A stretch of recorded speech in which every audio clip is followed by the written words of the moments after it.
Buenas a todos. En este video vamos a abordar la globalización en el arte, un proceso complejo que analiza Andrea Giunta en el capítulo La era del gran escenario de su libro Escribir las imágenes. Giunta sostiene que a partir de la segunda posguerra comienza un proceso de transformación que invade todas las escenas culturales, formalizándose en enunciados contundentes cuando se comenzó a reflexionar sobre la posmodernidad primero y sobre la globalización más tarde. En la década de 1960 se visualizó que las formas del arte de la modernidad habían estallado, generándose una ruptura que permitiría hablar de un cambio radical que prosiguió durante las décadas posteriores. Durante las décadas siguientes se hizo referencia de manera constante a las rupturas generadas por ese clima de ebullición, crisis de esquemas y estallido de las formas de expresión. Giunta destaca dos elementos que se dan en los procesos culturales. Por un lado, que siempre lo nuevo aparece junto a lo que permanece y resiste. Por otro lado, que lo nuevo no implica necesariamente un progreso.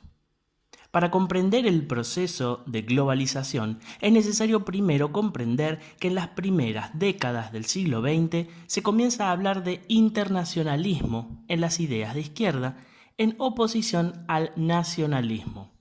Pero hacia la mitad del siglo XX se comenzó a identificar al nacionalismo con causas anticolonialistas y antiimperialistas, mientras que el internacionalismo se ubicó cercano a la metrópoli y al proceso de construcción de poder, sobre todo de Estados Unidos. En el sistema del arte, el término internacionalismo derivó en la legitimación en el circuito internacional de expresiones artísticas opuestas a las tradiciones nacionales. La globalización es un fenómeno económico, tecnológico, político y cultural a partir de un proceso global de creciente comunicación e intercambio de bienes, productos, información, conocimientos y cultura que se potenció desde el fin de la Guerra Fría. Los modos de producción y movimientos de capital se desarrollan en una economía de mercado mundial, ya no solo local. Remite a una forma de circulación mundial marcada por el protagonismo de las ciudades más que las naciones, con reglas propias e implantándose con más fuerza la noción de sociedad de consumo. En este sentido, Alighiero Boetti señala este problema en su serie Mapa del Mundo. Las diferentes versiones están elaboradas por diferentes trabajadoras afganas refugiadas en la ciudad de Neshawar. Los mapas de Boetti ilustran la fragilidad de los sistemas políticos y geográficos como sistemas de ordenación mundial.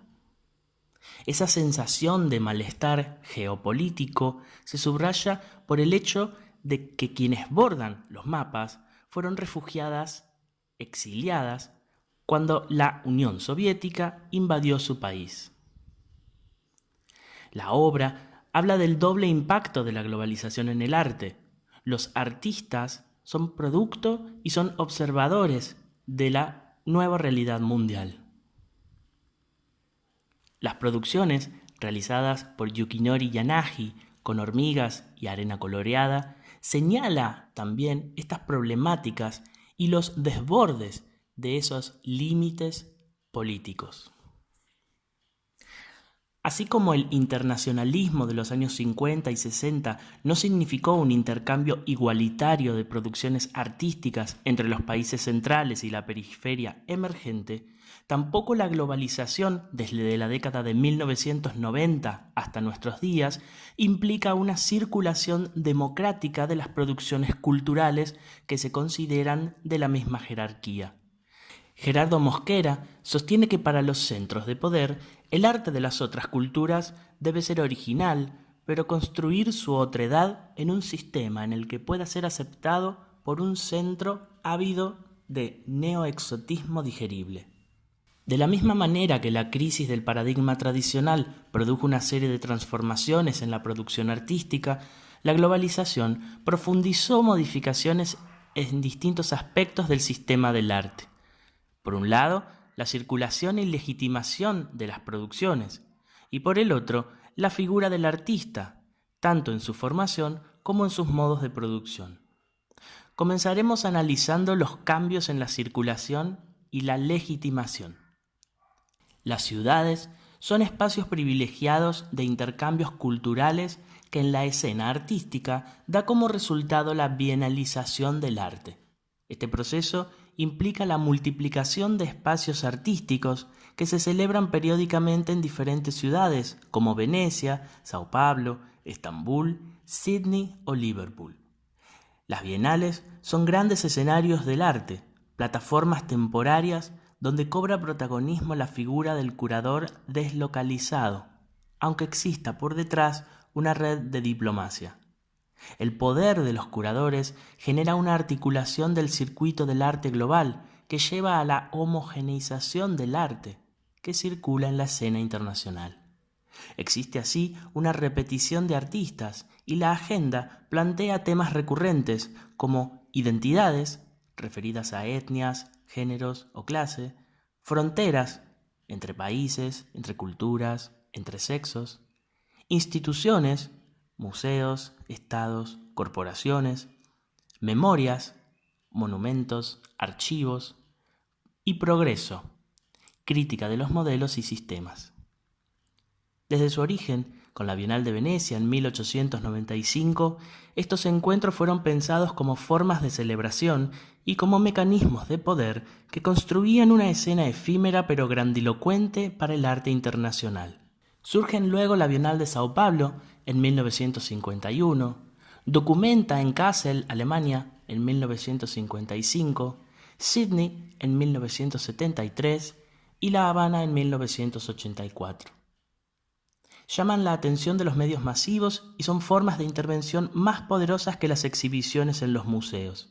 Las bienales no son representación de la cultura de un país o ciudad, sino que se transforman en espacios de negociación e intermediación de agendas, mercados y prestigios del capital artístico global. Las formas de selección son muestras de poder y tienen diferentes modalidades: selección por naciones, curadores invitados o equipos de curadores itinerantes. Algunas bienales incorporan artistas globales, otras solo regionales y algunas solo locales. A veces se coloca una temática y a veces son abiertas. La proliferación de eventos y festivales internacionales en centros antes marginados es otra de las caras de la globalización. Hay quienes defienden estos eventos porque dan fe de la diversidad de la expresión cultural alrededor del mundo y generan expectativas para artistas de los rincones más remotos del planeta.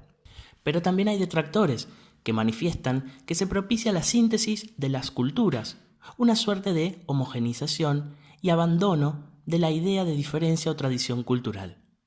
El segundo punto a analizar son los cambios en la figura del artista. Por un lado, se modificó la formación, que ahora está basada en programas de residencias como alternativas a la academia, en ámbitos deslocalizados de los sistemas de enseñanza del Estado. Por otro lado, las formas de producción también se modificaron. Ahora el artista debe buscar información sobre subsidios y programas internacionales, desarrolla dispositivos de exhibición adaptables a los espacios y contextos más heterogéneos y la investigación reemplaza a la inspiración como detonante del proceso creativo. Los programas de residencia suponen que durante un determinado tiempo artistas de diferentes nacionalidades vivan y trabajen juntos compartiendo una residencia en común. Se comparte información, se discute y se realizan exhibiciones de lo trabajado o propuestas de estudio abierto, en las que el núcleo es el espacio de trabajo y producción en proceso.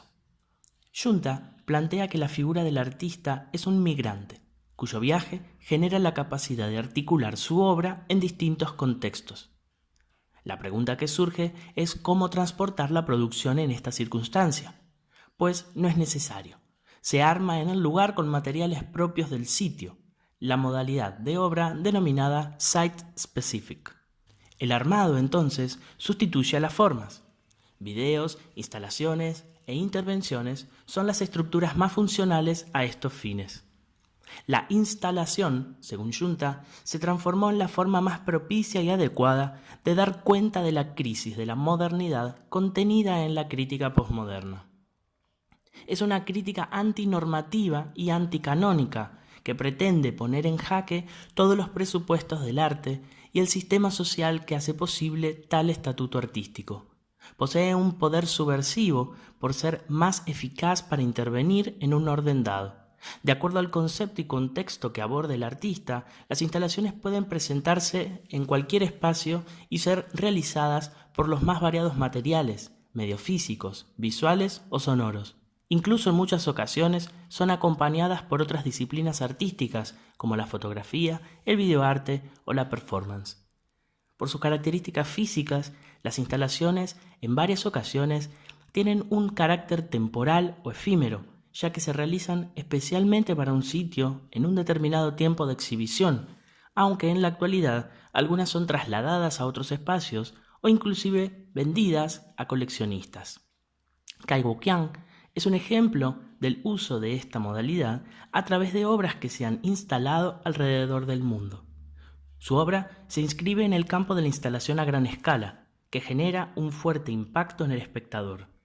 Va más allá de la escultura para llegar a la recreación espacial. En el caso de Heydon, de 2006, presenta una instalación con láminas de vidrio y 99 réplicas a tamaño natural de lobos. El propio artista declaró que quería retratar la tragedia humana universal, que resulta de este impulso ciego para seguir adelante, la forma en que tratamos de alcanzar nuestros objetivos sin compromiso. Los lobos son una metáfora del fracaso humano frente a su misma humanización en una escena casi imposible, en la cual el espectador se enfrenta con un momento que se congela, un movimiento que se paraliza para ser observado. Adrián Villarrojas es un artista argentino con resonancia en la mayor parte de las bienales de los últimos años. Tal es el caso de su obra realizada para la Bienal del Fin del Mundo, o su producción dispuesta para la Bienal de Estambul. En una fábrica de hielo abandonada en Khor Kalba, en la costa este del Emirato de Sharjah, sobre el Golfo de Omán, en el año 2015 presentó una instalación titulada Planetarium. La obra consiste en la intervención de los 2.000 metros cuadrados del lugar a partir de una serie de columnas de diversos tamaños y formas situadas en el interior del edificio y un conjunto de trincheras de compost emplazadas en la parte externa. Las columnas del interior están construidas por una multitud de capas horizontales de diversos materiales: hormigón, pintura, metal, ropa, semillas, caracoles, piedras volcánicas y pájaros en descomposición. Otra referente latinoamericana es la colombiana Doris Salcedo. En 1985, a poco de volver Salcedo a su país, tuvo lugar la toma del Palacio de Justicia por parte del grupo guerrillero M-19, que terminó con 98 muertos. En 2002, Salcedo realizó una instalación conmemorando a las víctimas. Un colaborador relata: los límites de la violencia parecían haberse perdido en esa época en Colombia. La idea era seguir el tiempo de la batalla, del ataque. Comenzamos a las 11:35 porque a esa hora mataron a la primera persona. Teníamos varios objetos deslizándose por la fachada con diferentes ritmos. La sincronización era muy importante y el tiempo era un elemento esencial en esta obra que duró solo 53 horas, el mismo tiempo que duró la toma. A través de sus intervenciones, Salcedo se refiere a las violencias que produce el poder que oprime, que domina y somete a la vida, al poder que estructura las formas de recuerdo y olvido, bien sea aludiendo a las víctimas de las violencias en Colombia o a temas políticos más generales como el racismo, la inmigración, la exclusión, las desigualdades sociales o la memoria histórica. Otro artista argentino de relevancia global es Leandro Ehrlich. Él mismo sostiene: tengo una relación ambigua con respecto a la magia, porque no le ofrece al espectador un carácter interpretativo, es simplemente eso, un truco. En mis trabajos, la ilusión es un disparador que genera sorpresa y ésta actúa como despertador. Después el truco se devela y deja de ser importante. Entonces llega la interpretación. La gente se engancha en la experiencia porque puede reconocer cómo están hechas las cosas, y así la obra se transforma en un escenario de participación sin manual de uso. El británico Anish Kapoor, nacido en Bombay, hace uso de instalaciones de grandes dimensiones como Cloud Atlas o Marcias. En Swayam, de 2009, un enorme bloque rojo hecho a partir de cera, vaselina y pintura se desplaza sobre rieles a manera de tren, atravesando en línea recta 3 de las salas. Hecho a la medida de las puertas que conectan cada uno de los espacios, el bloque cruza con un margen milimétrico los marcos, dejando en ellos y en los muros restos de una materia viscosa que evoca el color de la sangre. Su color y dimensiones arrojan una experiencia paradójica. La pieza es violenta y agresiva, mientras que su textura invita al tacto y a la intervención. La obra toma su nombre de un vocablo sánscrito, que significa aquello que se genera a sí mismo, que es autogenerado. El desplazamiento, de tan lento, es casi imperceptible. Tras cada puerta, el bloque irrumpe en el ambiente con un gesto que emula una suerte de parto colosal, con el que Kapoor manifiesta un ejercicio de relación entre arquitectura, escultura y movimiento. Se puede observar que las instalaciones artísticas no solo son el montaje y ordenamiento de objetos o seres encontrados, producidos o intervenidos en un espacio o ambiente. Las instalaciones cobran sentido en las ideas fundamentadas que concibe y presenta el artista en su obra física o intangible y lo que éstas provocan en la interacción con el espectador. Esto fue todo por hoy. Nos encontramos en próximos videos.